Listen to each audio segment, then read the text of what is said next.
जय श्री कृष्णा। दीपशिखा के चैनल में आपका स्वागत है।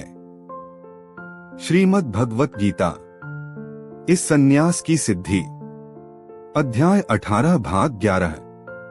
यदग्रे चानुबंधे च सुखम मोहन्मात्मनः निद्रालस्य प्रमादोत्थं तत्ताम समुदाहृतम।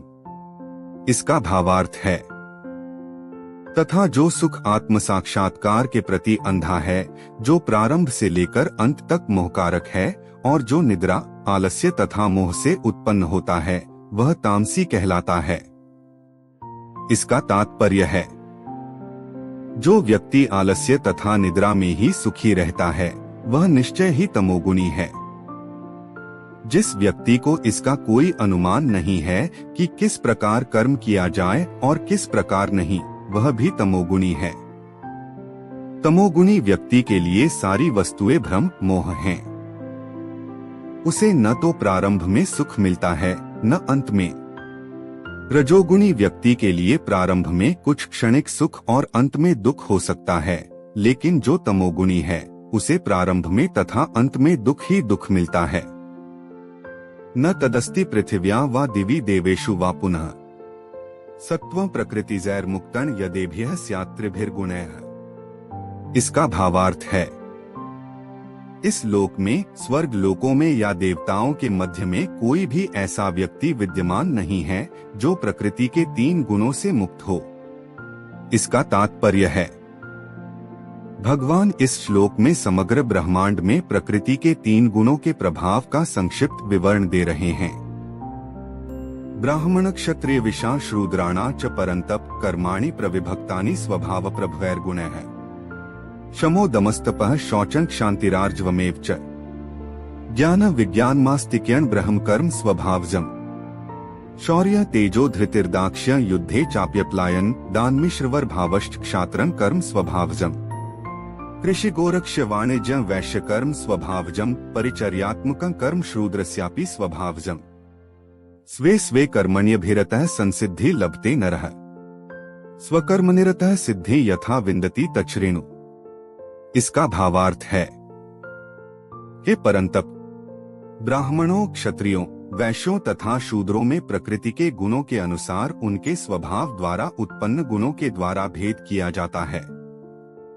शांति प्रियता, आत्मसंयम, तपस्या, पवित्रता, सहिष्णुता, सत्यनिष्ठा, ज्ञान, विज्ञान तथा धार्मिकता, ये सारे स्वाभाविक गुण हैं जिनके द्वारा ब्राह्मण कर्म करते हैं। वीरता, शक्ति, संकल्प, दक्षता, युद्ध में धैर्य, उदारता तथा नेतृत्व, ये क्षत्रियों के स्वाभाविक गुण हैं। कृषि करना, गो रक्षा तथा व्यापार वैश्यों के स्वाभाविक कर्म हैं, और शूद्रों का कर्म श्रम तथा अन्यों की सेवा करना है। अपने अपने कर्म के गुणों का पालन करते हुए प्रत्येक व्यक्ति सिद्ध हो सकता है। अब तुम मुझसे सुनो कि यह किस प्रकार किया जा सकता है। यतः प्रवृत्तिर्भूताना येन सर्वमिदं ततं स्वकर्मणा तमभ्यर्च्य सिद्धि विन्दति मानवः। इसका भावार्थ है, सभी प्राणियों का उद्गम है और सर्वव्यापी है, उस भगवान उपासना करके मनुष्य अपना कर्म करते हुए पूर्णता प्राप्त कर सकता है। इसका तात्पर्य है, जैसा कि 15वें अध्याय में बताया जा चुका है, सारे जीव परमेश्वर के भिन्नांश हैं। इस प्रकार परमेश्वर ही सभी जीवों के आदि हैं। वेदांत सूत्र में इसकी पुष्टि हुई है, जन्माद्यस्य यतः। अतएव परमेश्वर प्रत्येक जीव के जीवन के उद्गम हैं। जैसा कि भगवद गीता के 7वें अध्याय में कहा गया है, परमेश्वर अपनी परा तथा अपरा, इन 2 शक्तियों द्वारा सर्वव्यापी हैं। अतएव मनुष्य को चाहिए कि उनकी शक्तियों सहित भगवान की पूजा करे। सामान्यतया वैष्णव जन परमेश्वर की पूजा उनकी अंतरंगा शक्ति समेत करते हैं। उनकी बहिरंगा शक्ति उनकी अंतरंगा शक्ति का विकृत प्रतिबिंब है। बहिरंगा शक्ति पृष्ठभूमि है, लेकिन परमेश्वर परमात्मा रूप में पूर्णांश का विस्तार करके सर्वत्र स्थित हैं। वे सर्वत्र समस्त देवताओं, मनुष्यों और पशुओं के परमात्मा हैं।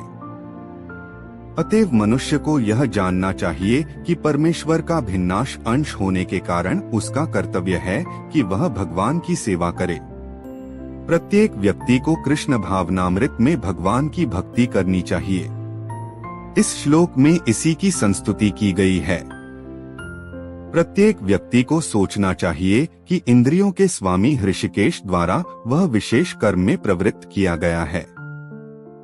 अतएव जो जिस कर्म में लगा है उसी के फल के द्वारा भगवान श्री कृष्ण को पूजना चाहिए।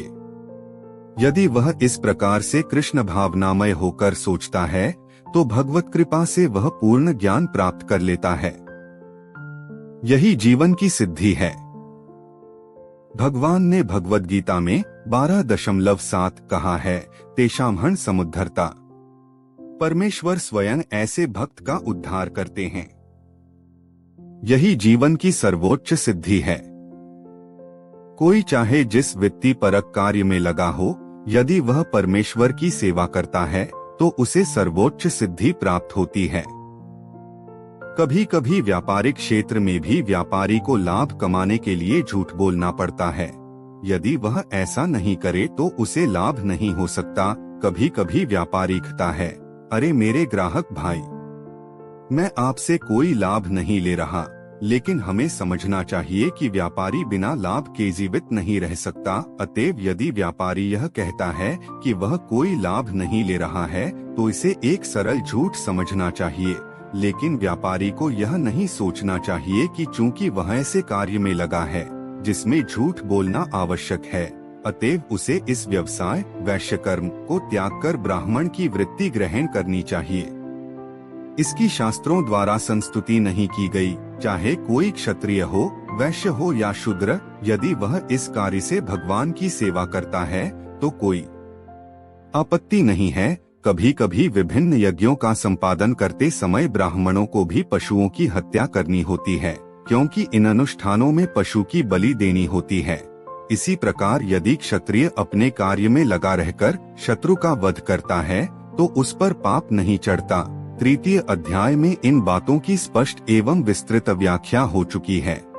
हर मनुष्य को यज्ञ के लिए अथवा भगवान विष्णु के लिए कार्य करना चाहिए। निजी इंद्रिय तृप्ति के लिए किया गया कोई भी कार्य बंधन का कारण है। निष्कर्ष यह निकलता है कि मनुष्य को चाहिए कि अपने द्वारा अर्जित विशेष गुण के अनुसार कार्य में प्रवृत्त हो और परमेश्वर की सेवा करने के लिए ही कार्य करने का निश्चय करे। गीता का अगला अध्याय सुनने के लिए चैनल को लाइक, शेयर और सब्सक्राइब जरूर करें। धन्यवाद।